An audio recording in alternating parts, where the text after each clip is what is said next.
Just a small selection from the amazing record of Mufasa. He won 10 Group 1s for the owner, who epitomised a passionate racegoer. David Archer admits that he was a bit green in the sales ring when he purchased Mufasa in 2006 for $50,000. 2 years earlier, he'd bought Belle Joie, Mufasa's half-sister. Archer reasoned that if he could run as fast as Belle Joie with the superior sire in Pentire, he was worth a go. He went to Stephen McKee's stables and bonded with strapper Amy Doran. She sought inspiration for his name from the Lion King movie. McKee's superstitions encouraged Archer to make it a 7-letter name, adding an F to Mufasa, or Murph for short. The royal tendencies stayed with Mufasa. He knew he was special, always demanding attention. The racing ability was apparent from the early training days.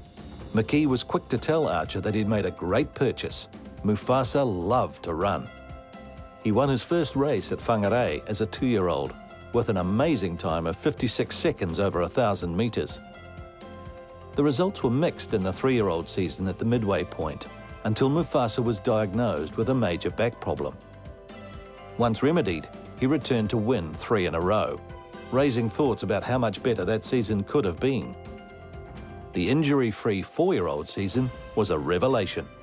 Mufasa won his first Group 2 in the Copeland's Bakery, and then 2 Group 1s back-to-back, the Telegraph and the Waikato Sprint. A trip across the Tasman helped forge another special bond with jockey Sam Spratt. They would combine for 40 of Mufasa's 62 races. Back as a 6-year-old, Mufasa repeated his double success in the Telegraph and Waikato Sprint. It guaranteed the Horse of the Year title for the second time. 3 more Group 1s followed in his 7th season, 2 of them in Australia, Mufasa breaking the Oz barrier in the Toorak and Futurity. His 10th and final Group 1 win was in Hawke's Bay, the stunning 8-year-old winning the Windsor Park Plate. But Mufasa, that is a perfect 10 Group 1 victories. What an amazing racehorse. He's been too good for them. His 8 New Zealand Group 1s and 2 Australian Group 1s were all significant.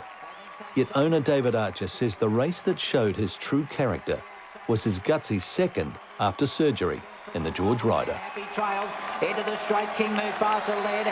He's being nursed along at the moment, led from Veyron. Piero starting to put in the big ones down the centre. Fodolina getting up on the inside. King Mufasa still in front. Now Piero Gunda starting to run on strongly down the outside. King Mufasa in front. Piero's lifting on the outside. He draws level, and Piero, slipper 1 year, rider the next, goes on to win it from King Mufasa.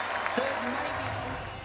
Mufasa went to Hong Kong to contest the Group 1 Champions Mile. Unfortunately, he finished last after swallowing his tongue. That setback was overcome, and Mufasa returned to defend his Windsor Park Plate as a 9-year-old. He ran a gallant second. In December of 2013, Mufasa pulled up lame after a track work gallop. An examination revealed bone damage. David Archer announced the time had come for Murph to retire. He still lived the life of a king at the owner's Karaka home, a property Archer attributed to the success of his champion. Murph couldn't be separated from strapper Amy Doran. They regularly competed in pony shows and as a pin-up boy for Ellerslie Racing. Mufasa was always ready for a guest star role at major races. His career record shows 62 races for 20 wins, 10 of them Group 1s, with 10 Group 1 placings. His stakes were more than $3.6 million. David Archer had much to be grateful for the amazing journey that Mufasa took his family on. Mufasa's been fantastic to us. He's given us a life that you wouldn't otherwise have. We're just so grateful to see him win this race, whatever else he might do, to win one more at 8 years of age. Puts him on a special stage. So, Mufasa, we love you, and thank you for that.